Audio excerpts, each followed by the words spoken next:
সম্মানিত ভাইয়ের, আপনি যে পশু ক্রয় করেছেন পবিত্র ঈদুল আজহার দিনে কুরবানি করবেন, এই কুরবানি আপনি কি জানেন সাংঘাতিক একটি কথা। আপনার 7 ভাগে, আমাদের বাংলাদেশে বিভিন্ন ম্যাক্সিমাম দেখবেন একটা গরু ক্রয় করার পরে 7টি ভাগ গরুতে দেয়। দেখবেন 7টি পরিবার থেকে, ফ্যামিলি থেকে 7টি ভাগ দেবে। দেখবেন অনেকের মনের ভিতরে এমন চিন্তা থাকে, যদি 7 ভাগের, সম্মানিত ভাইয়েরা, লক্ষ লক্ষ টাকা খরচ করে কুরবানির পশু ক্রয় করছেন, অথচ আপনার কুরবানি হচ্ছে না। কারণ একটা গরু যখন ক্রয় করেন তখন সেই গরুতে আমাদের বাংলাদেশে ম্যাক্সিমাম 7টি ভাগ দেওয়া হয়। 7 ভাগে একটা গরু ক্রয় করা হয়, কিনা হয়। সেই 7 ভাগে মিলে 7টি ফ্যামিলি থেকে 7 জন সদস্য বেরিয়ে এসে কুরবানি দেন।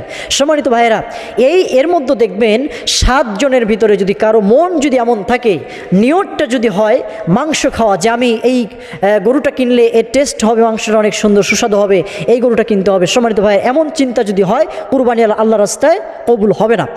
যদি 7 ভাগের ভিতরে একজনের যদি চিন্তা থাকে যে মানুষ আমাকে বাহাবা দিবে, আমাকে বলবে কুরবানি দাতা অমুক বাড়ির অমুক নেতা বা অমুক লোক এত সুন্দর গরু ক্রয় করে কুরবানি দিচ্ছে, তাহলে বিশ্বাস করুন আমও গেল, সালা গেল, কুরবানির টাকাও গেল, কুরবানি কবুল হলো না।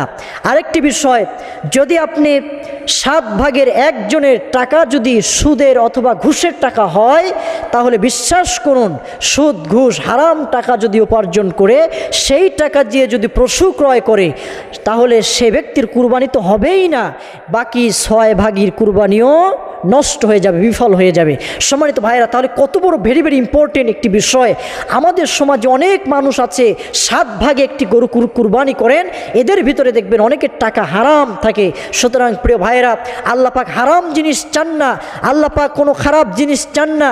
আল্লাহ পাক চান উত্তম উৎকৃষ্ট জিনিস। যেখানে সন্তানকে কুরবানি করার কথা ছিল, সেখানে আপনি একটি পশু ক্রয় করছেন আর এখানে হারাম টাকা দিয়ে কিনছেন, ইম্পসিবল। আপনি কি মনে করেছেন আল্লাহর কি এত অভাব পড়েছে? আল্লাহ কি এই কুরবানির মাংস আসমানে উঠাতে চান? আসমানে তো উঠায় নিতে চান না।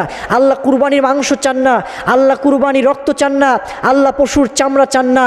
আল্লাহ চায় বান্দার অন্তর, বান্দার তাকওয়া। যেমন হজরতে ইব্রাহিম আলাইহিস সালামের কাছ থেকে আল্লাহ চেয়েছিলেন যে প্রিয় বৎস, প্রিয় সন্তানকে আল্লাহ রাস্তায় কুরবানি করবে, তার অন্তরটি কোথায়, তার তাকওয়াটুকুন কতটুকুন আছে, এটা দেখার জন্য আল্লাহ পাক রব্বুল আলামিন এই সিস্টেম চালু করেছেন। সম্মানিত ভাইয়েরা, এজন্য সুদের টাকা, ঘুষের টাকা, এবং যদি আপনি লোক দেখানোর জন্য বা আপনি বাহাবা পাওয়ার জন্য যদি আপনি কুরবানির পশু ক্রয় করেন, তাহলে এই কুরবানি আল্লাহর রাস্তায় কবুল হবে না। আল্লাহ যেন আমাদের সকলকে বোঝার তৌফিক দেয়। আশা করি বিষয়টি বুঝতে পেরেছেন। আল্লাহ যেন সকলকে সহজ করে দেয়। জোরে বলি আল্লাহুম্মা আমিন।